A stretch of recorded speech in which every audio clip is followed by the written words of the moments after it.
Hi I ప్యారీ everything episode 8 మీరు ఇంతవరకు explain చేసిన ఎపిసోడ్స్ ని చూడకపోతే డిస్క్రిప్షన్ లో లింక్స్ పెట్టాను, చూసేయండి.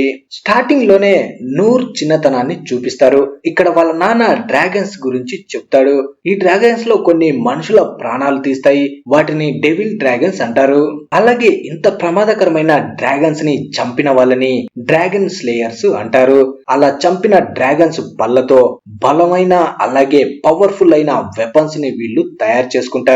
అప్పుడు నోర్ అయితే నేను కూడా డ్రాగన్ స్లేయర్ అవుతాను అంటాడు. కానీ వాళ్ళ నాన్న మాత్రం అలా కాదు నాన్న, కొన్ని చాలా ప్రమాదంగా ఉంటాయి. ఎంత ప్రమాదం అంటే 1000 సంవత్సరాల వరకు ప్రాణాలతో ఉంటాయి. అవి మొత్తం దేశాన్నే నాశనం చేయగల శక్తి ఉంటుంది అంటాడు. నోర్ మాత్రం నేను డ్రాగన్ స్లేయర్ అవుతాను అని ఆ ఆనందంలో పడుకునిపోతాడు. తర్వాత స్టోరీ ప్రెజెంట్ కు వస్తే నూర్ వాళ్ళు తిరిగి వాళ్ళ రాజ్యం దగ్గరికి వస్తారు. ఆ రాజ్యం పైన భయంకరమైన డ్రాగన్ ఎగరడాన్ని నూర్ చూస్తాడు. అలాగే లేన్ కూడా అనుకుంటుంది, ఇది మొత్తాన్ని నాశనం చేసే డ్రాగన్, ఇది రాజ్యం పైకి వచ్చింది అంటే ఇక మొత్తం నాశనం అయినట్టే అనుకుంటుంది. ఈ డ్రాగన్ చూడ్డానికి కూడా చాలా పెద్దగా ఉంటుంది. రాయల్ క్యాపిటల్ లో ఉన్న అందరూ చాలా భయంగా దీన్ని చూస్తూ నిలబడిపోతారు. అప్పుడే రెయిన్ తో సేనాధిపతి అంటాడు, ఈ డ్రాగన్ ఈ సమయానికి నిద్రలో ఉండాలి కదా, అంటే శత్రు దేశం దీన్ని మేల్కొల్పి మన రాజ్యంపై అటాక్ చేయడానికి పంపించింది అంటాడు. అప్పుడే రెయిన్ సేనాధిపతికి ఆర్డర్ వేస్తాడు, రాజ్యంలో ఉన్న మొత్తం ప్రజల్ని ఇక్కడ నుంచి సేఫ్ గా బయటకు తీసుకువెళ్ళండి అని. అలాగే ఈ టైంలో వీళ్ళ రాజ్యంలో ఉన్న 6 మంది మాస్టర్స్ వేరే ప్లేస్ లో యుద్ధం చేస్తూ ఉంటారు. అప్పుడే గిల్బర్ట్ కూడా మహారాజు దగ్గరికి వెళ్లి ఆ డ్రాగన్ మొత్తాన్ని నాశనం చేయబోతుంది, మీరు వెంటనే ఇక్కడ నుంచి వెళ్లిపోవాలి అంటాడు. కానీ మహారాజు మాత్రం నువ్వు చాలా ధైర్యవంతమైన సోల్జర్వి, నువ్వు భయపడకూడదు, నువ్వు వెళ్లి ప్రజల ప్రాణాల్ని కాపాడు, నేను ఇక్కడే ఉండి ఆ డ్రాగన్ తో ఫైట్ చేస్తాను అంటాడు. ఇక్కడ దూరం నుంచి లేన్ ఇంకా నూర్ వాళ్ళు మొత్తం చూస్తుంటారు. లేన్ చాలా బాధపడుతుంది. తన బ్రదర్ ని వాళ్ళ నాన్నని తలుచుకొని, వాళ్ళ నాన్న ఎట్టి పరిస్థితుల్లో రాజ్యాన్ని వదిలి బయటికి వెళ్ళడు, తను అక్కడే ఉండాలనుకుంటాడు అని. నూర్ కూడా ఫస్ట్ టైం డ్రాగన్ ని చూస్తూ నేను దీంతో ఫైట్ చేస్తాననుకుంటా, ఒకసారి నువ్వు విండ్ బ్లాస్ట్ ని వాడు, ఎలాగైతే గోబ్లిన్ పై అటాక్ చేయడానికి వెళ్ళాడో అలా డ్రాగన్ పైకి వెళ్లి దాన్ని చంపేస్తాను అంటాడు. ఇప్పుడు లేన్ కూడా నోర్ పై నమ్మకం ఉంటుంది, అందుకే తను విండ్ బ్లాస్ట్ చేయడానికి ఒప్పుకుంటుంది.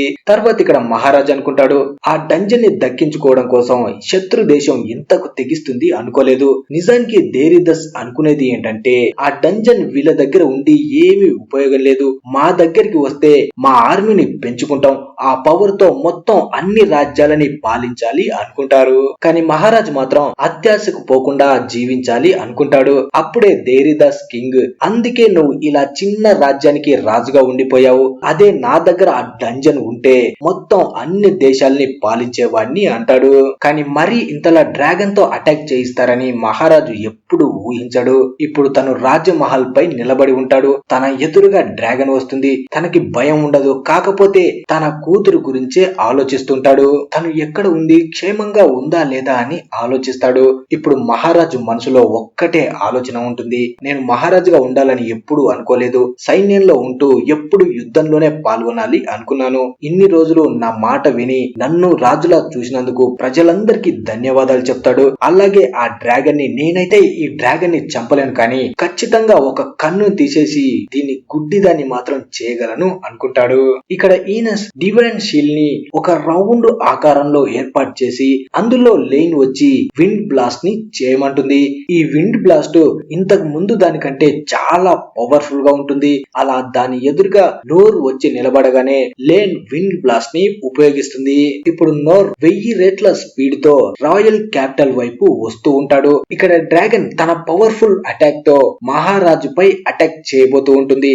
మహారాజుకి తిరిగి అటాక్ చేసే ఛాన్స్ కూడా ఉండదు. అయినా సరే ఓటమిని ఒప్పుకోకుండా తన గోల్డెన్ నైఫ్ ని బయటికి తీసి దానిపై అటాక్ చేస్తూ, ఇప్పుడు నీకు అర్థమవుతుంది మా మనుషులు ఎంత మొండి వాళ్ళో అంటాడు.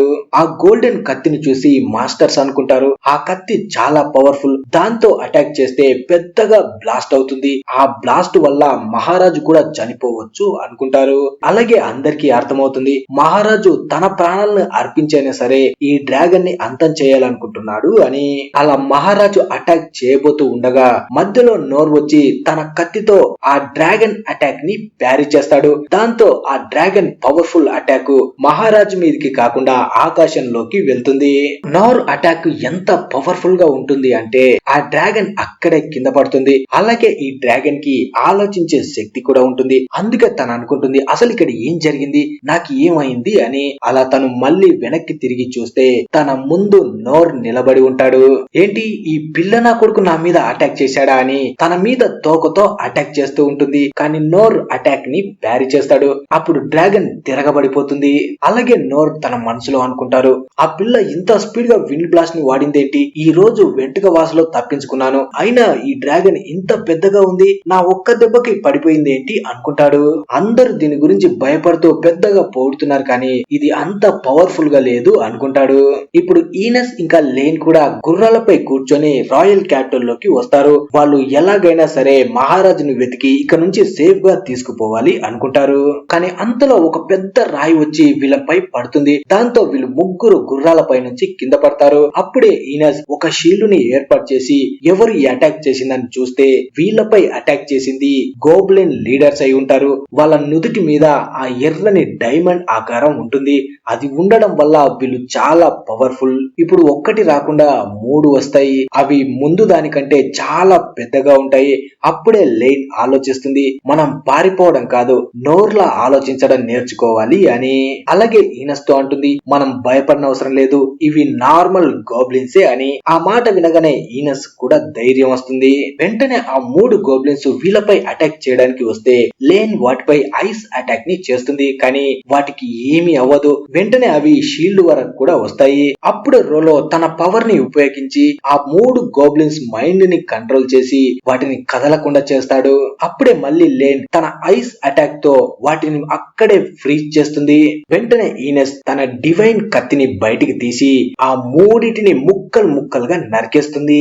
అప్పుడే లేన్ అనుకుంటుంది ఈనస్ డివైన్ షీల్డ్ ని ఒక్కటే వాడతాదని అందరు అనుకుంటారు కానీ తను డివైన్ కత్తిని కూడా వాడగలదు అనుకుంటుంది. అలాగే డీమన్ జాతి కూడా చాలా పవర్ఫుల్. రోలో ఒక్క చూపుతో ఆ 3 గాబ్లిన్స్ ని కంట్రోల్ చేశాడు, తనకి కూడా చాలా పవర్ ఉంది అనుకుంటుంది. లేన్ అంటుంది మనం వెంటనే మహారాజ్ దగ్గరికి వెళ్ళాలి అని. ఇక్కడ నోర్ పై ఆ డ్రాగన్ మాటి మాటికి అటాక్ చేస్తూ ఉంటుంది. కానీ నోర్ మాత్రం చాలా తేలిగ్గా దాని అటాక్స్ ని మొత్తం ప్యారీ చేస్తాడు. డ్రాగన్ కి ఏమీ అర్థం కాదు, నా పంజా పవర్ పడితే ఎవడైనా చావాల్సిందే, వీడికేంటి చిన్న గాయం కూడా అవ్వట్లేదు, పైగా నాకే గాయాలవుతున్నాయి అనుకుంటుంది. నోర్ కూడా తన కత్తిని చూస్తూ అరే ఈ కత్తి చాలా బాగుందే, దీని మీద ఒక్క గీత కూడా పడ్డం లేదు, దీని రహస్యం ఏంటబ్బా, అయినా రహస్యంతో పనే ఉందిలే, నాకు ఉపయోగపడుతుంది కదా చాలు అనుకుంటాడు. మళ్ళీ డ్రాగన్ చాలా స్పీడ్ గా ఆకాశంలోకి వెళ్తుంది. తన అల్టిమేట్ పవర్ తో అటాక్ చేయాలి అని అలా పైనుంచి స్పీడ్ గా అటాక్ చేయడానికి వస్తుంది. కానీ ఆ భయంకరమైన అటాక్ ని కూడా మనోడు ప్యారీ చేస్తాడు. ఆ అటాక్ ఎంత భయంకరంగా ఉంటుంది అంటే రివర్స్ ఆకాశంలోకి వెళ్లి పెద్దగా బ్లాస్ట్ అవుతుంది. ఈనస్ కూడా ఆశ్చర్యపోతుంది, నోర్ దాని పవర్ఫుల్ అటాక్ ను కూడా ప్యారీ చేశాడు అని. అప్పుడే డ్రాగన్ నోర్ ముందు వచ్చి నిలబడుతుంది. రోలో దాన్ని చూసి ఈనస్ వాళ్ళతో అంటాడు ఆ డ్రాగన్ ఇప్పుడు కోపంగా ఉంది, ఎందుకంటే నోర్ దాన్ని పెద్ద ప్రమాదంగా అనుకోవట్లేదు, దాని అటాక్స్ ని చిన్నపిల్లలాటలా తీసేస్తున్నాడని అంటాడు. అలాగే ఇక్కడ మహారాజు కూడా వీళ్ళ ఫైట్ ని చూసి అనుకుంటారు అన్ని డ్రాగన్స్ లో కల్లా ఇదే పెద్ద డ్రాగన్, దీని పవర్ ముందు ఎవ్వరు తట్టుకోలేరు, కానీ ఈ కుర్రాడి ముందు ఇది తట్టుకోలేకపోతుందంటే ఇది చాలా వీక్ ఏమో అనుకుంటాడు. ఇప్పుడు ఈ డ్రాగన్ కి ఇంకా కోపం వస్తుంది, నోర్ ని తినడానికి వెళ్తుంది. కానీ నోర్ దాని ఒక పన్నుని విరగొడతాడు. దాంతో డ్రాగన్ అక్కడే కింద పడిపోతుంది. ఎర్రగా ఉన్న దాని కళ్ళు కూడా మారిపోతాయి. దాంతో వీళ్ళు అనుకుంటారు అది బలహీన పడింది అని. కానీ రోలో మాత్రం అది బలహీన పడలేదు, నోర్ ముందు ఓటమిని ఒప్పుకుంది అంటాడు. ఇక్కడ రెయిన్, గిల్బర్ట్ ఇంకా మిగతా ప్రజలు అందరూ రాయల్ క్యాపిటల్ కి కొంత దూరంగా నిలబడి ఇదంతా చూస్తూ ఉంటారు. ఇక్కడ నోరు విరిగిపడ్డ ఆ డ్రాగన్ పన్నును చూస్తూ వాళ్ళ నాన్న చెప్పిన విషయాన్ని గుర్తు చేసుకుంటాడు. ఈ డ్రాగన్ పన్నుతో పవర్ఫుల్ ఆయుధాలని అలాగే మెడిసిన్స్ కూడా తయారు చేసుకుంటారని చెప్పి ఉంటాడు. ఇప్పుడు తను ఎదురుగా ఉన్న డ్రాగన్ ని చంపితే తనని డ్రాగన్ స్లేయర్ అంటారు. కానీ తను డ్రాగన్ ని చంపాలనుకోడు, అక్కడే కింద కూర్చొని ఇది ఫైట్ చేసే మూడ్ లో లేదేమో, అందుకే నా చేతిలో ఓడిపోయింది, నేను హీరో మెటీరియల్ ని అస్సలు కాదు అని నవ్వుకుంటాడు. అప్పుడే లేని వాళ్ళు నోర్ని పిలుస్తూ తన దగ్గరికి వస్తూ ఉంటారు. అలా ఈ ఎపిసోడ్ ముగుస్తుంది. మరి నెక్స్ట్ ఎపిసోడ్ కావాలనుకునే వాళ్ళు ప్లీజ్ వీడియోని లైక్ చేసి ఛానల్ ని సబ్స్క్రైబ్ చేసుకోండి. అలాగే ఛానల్ కి హైప్ కూడా ఇవ్వండి. Thanks for watching.